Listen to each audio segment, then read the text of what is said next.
Many would say that Quentin Tarantino is one of the most exciting and brilliant writer-directors living today. Since his debut back in 1992, cinephiles anticipate new Tarantino movies like sneakerheads awaiting new Air Jordans. Tarantino's movies are notable for their quirky melding of ultraviolence and comedy, their outstanding casts delivering his patented clever dialogue. Now, if a pig had a better personality, he would cease to be a filthy animal. Is that true? Well, we have to be talking about one charming motherfucking pig. And more recently, for the way they rewrite history with alternate universes where good triumphs over evil.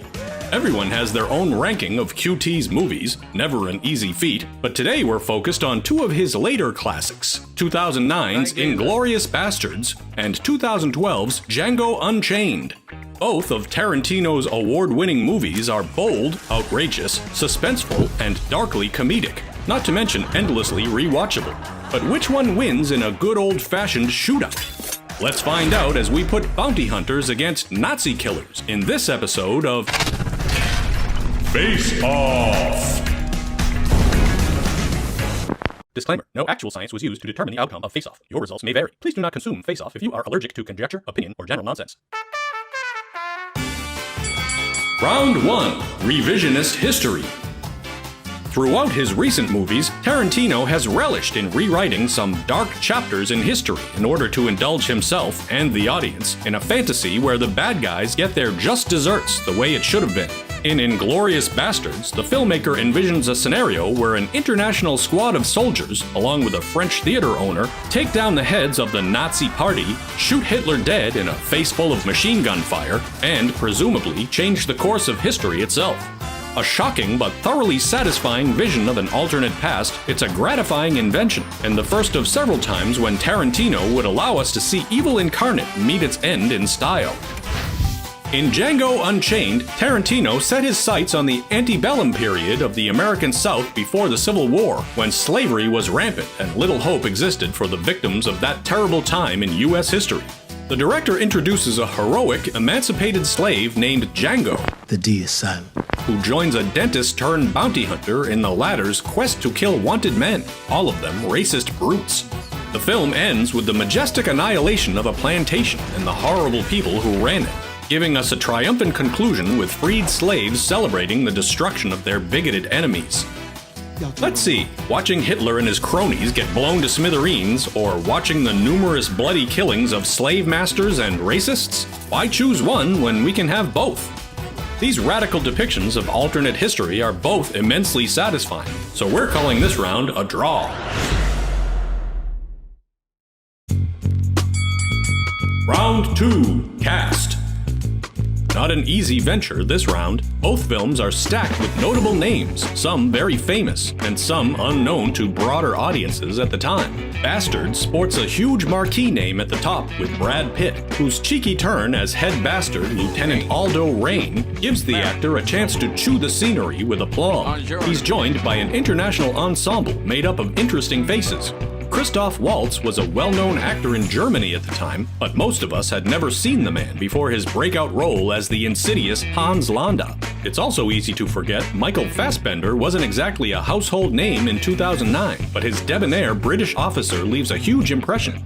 Similarly, Melanie Laurent had not been seen by most before this film, but her powerhouse performance ensured everyone would not soon forget Shoshana Dreyfus, just as Daniel Bruhl makes a name for himself as love-struck Nazi sniper Frederick Zoller. There's also Eli Roth, Diane Kruger, Léa Seydoux, Mike Myers in heavy makeup, and Ryan from The Office, BJ Novak. Overall, the film is populated by so many compelling actors from around the globe, it's a true triumph of casting. Django Unchained contains some bigger A-list names within, but it also enjoys a diverse roster of knowns and unknowns. Jamie Foxx had won an Oscar 8 years prior for his portrayal of Ray Charles, and here he delivers a terrific performance as a badass who's not afraid to be vulnerable. The filmmaker reunites with Christoph Waltz, now a name everyone knows, and Leonardo DiCaprio, who Tarantino originally wanted to star in Inglourious Basterds, exudes wicked confidence in a rare supporting villain role. Kerry Washington plays Django's damsel-in-distress love interest, Broomhilda Hildy von Schaft. Yep, her and Django are the great Great. There's another great grandparents of John Shaft. Of course, Tarantino's lucky charm, Samuel L. Jackson, plays a hateful house slave who looks down on other black people. The rest of the ensemble consists of some familiar names like Don Johnson, Walton Goggins, Bruce Dern, James Remar, and Jonah Hill. I just made mine worse. Anybody bring any extra bags? No, nobody brought an extra bag. Tarantino even managed to get the original Django, Franco Nero, for a cameo. As for the filmmaker's own cameo, well, we'll try to forgive that Australian accent. Shut up, Black. You ain't got nothing to say I want to hear. Both movies are overflowing with talent, from well-known celebrities to up-and-coming international actors who made us immediately take notice. We're not prepared to pick a side on this matter. So once again, it's a draw. Disagree? Let us know in the comments below, and don't forget to subscribe to our channel while you're at it. Round 3, Violence. Tarantino's movies have many trademarks, but two in particular stand out the most: engaging dialogue and shocking violence. The latter has been prominent ever since the demented Mr. Blonde tortured a helpless police officer in Reservoir Dogs, and the director has never looked back, gleefully depicting the many ways in which the human body can shed blood. Inglourious Basterds has a lot of heart-stopping bloodshed indeed, most of it thanks to dozens and dozens of bullets, from the massacre of the Dreyfus family at the start of the film, to the abrupt gunfight at the bar, to the mass slaughter at the theater. You get the idea. Many bodies are mutilated thanks to a lot of machine guns. We also see a brutal beating by the bat of the bear Jew, and a few scalpings for good measure. As usual for Tarantino, this movie is not for the faint of heart. Django Unchained, however, is on another level when it comes to bloodletting. This movie has some of the gooeyest gunshots ever seen in a mainstream movie. Blood looks like red-tinted gelatin as it sprays and oozes out of bullet wounds. The shootout at Candyland is one for the ages, as the entire bottom floor of the house is painted red with the spattered blood of the slavers' bodyguards.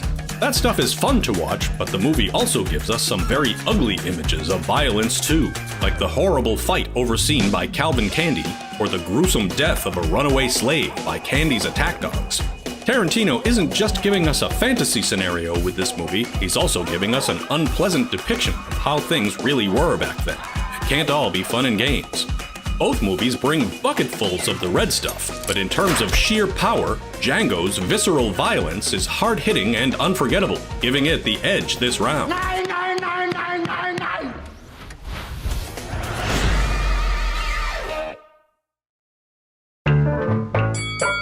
Round 4, Christoph Waltz. Considering both movies boast excellent casts, you'd think it would be hard to pin down a single actor who stands out from all the others. But the fact is, Christoph Waltz truly makes his presence known in each picture. Coming from seemingly out of nowhere in 2009, Waltz made an immediate impression in Bastards when he arrived at that peaceful French dairy farm at the beginning of the film, conveying a mixture of panache and menace as the cunning SS officer Hans Landa, aka the Jew Hunter. Audiences everywhere wondered, who is this amazing actor? Waltz steals every scene he's in as the diabolical Nazi who's as charming as he is evil. Waltz deservedly won an Oscar for the performance, the only win of 8 nominations for the movie, making him an instant favorite in the hearts of movie fans. 3 years later, Waltz again grabbed hold of the screen as Dr. Schultz, who, not unlike Hans Landa, is affable, chatty, and extremely dangerous. However, this time, the character is on the right side of history as an anti-racist bounty hunter whose specialty is killing racist slavers in the South. Waltz won his second Oscar for his efforts, delivering another memorable character who somehow finds humor and entertainment in the midst of unspeakable evil. It's not easy to choose a favorite Waltz performance between these two, as Tarantino's wonderful dialogue seems tailor-made for the Austrian-German thespian. So guess what? We'll be happy to also call this one a draw.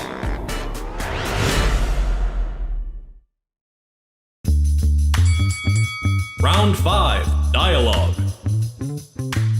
With violence out of the way, let's focus on that other aspect of Tarantino's filmography that keeps us coming back for more, the dialogue. Ever since his explosive debut with Reservoir Dogs, Tarantino has been giving us endlessly quotable lines with every single one of his features. Inglourious Basterds and Django Unchained are no exceptions, both possessing plenty of dialogue that won't leave your head anytime soon. Let's dive into the best of the best. We will be cruel to the Germans, and the German will talk about us, and the German will fear us. Sound good? Yes, sir! Ooh, that's a bingo. You just say bingo. Bingo, how fun. Probably heard we ain't in the prisoner-taking business. We in the killing Nazi business. And cousin, businesses are booming. There's a special rung in hell reserved for people who waste good scotch, seeing as I may be rapping on the door momentarily. I speak the most Italian, so Donovan speaks second most, Omar third most. I don't speak Italian. Like I said, third best. I like the way you die, boy. The Django! You black son of a bitch! The D is silent here, baby. Nothing nobody is selling is worth buying. I'm curious. What makes you such a Mandingo expert? I'm curious what makes you so curious. You kill people, and they give you a reward? Certain people, yeah. Bad people. Ah, better they are, bigger the reward. As with any of Tarantino's movies, you could basically present the entire film as a testimony to his prowess with the spoken word. But some of those lines in Inglourious Basterds are genuine gold, so we're giving it the nod this round.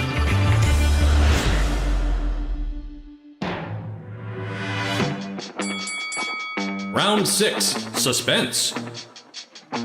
Did we mention Tarantino's films contain many trademark elements? Violence, check. Dialogue, check. But also noteworthy are the scenes of unbearable tension he deploys like a mad genius. Inglourious Basterds is a masterclass in building and maintaining suspense. Though the film is 2.5 hours long, it flies by because each and every sequence is a white-knuckle nail-biter, as Tarantino toys with his audience the way that Hitchcock did during his finest work. Because we know Tarantino's films can erupt with violence at any given point, each scene has an undercurrent of dread, even when it's merely a couple of people talking.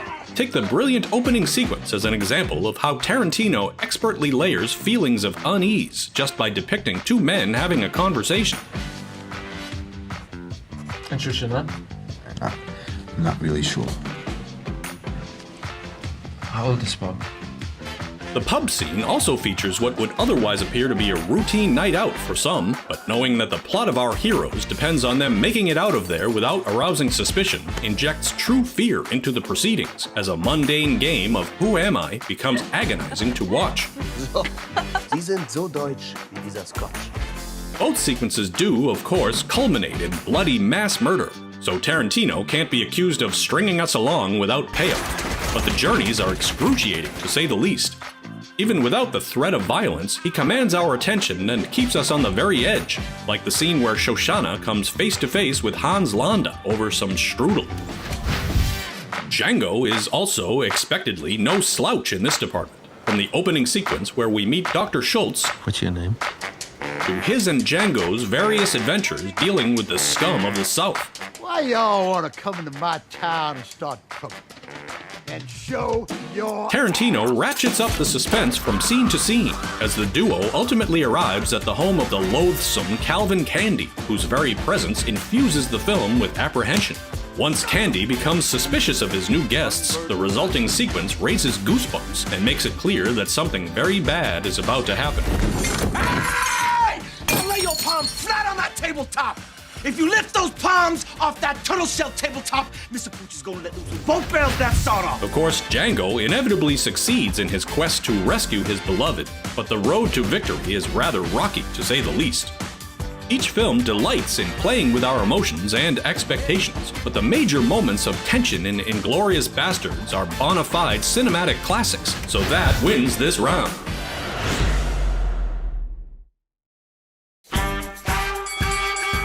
Final verdict.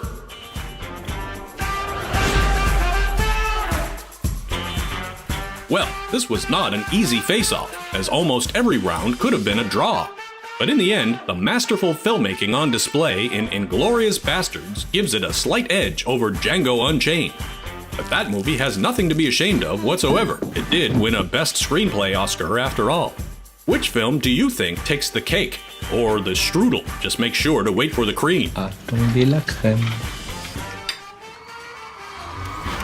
As always, thanks for watching.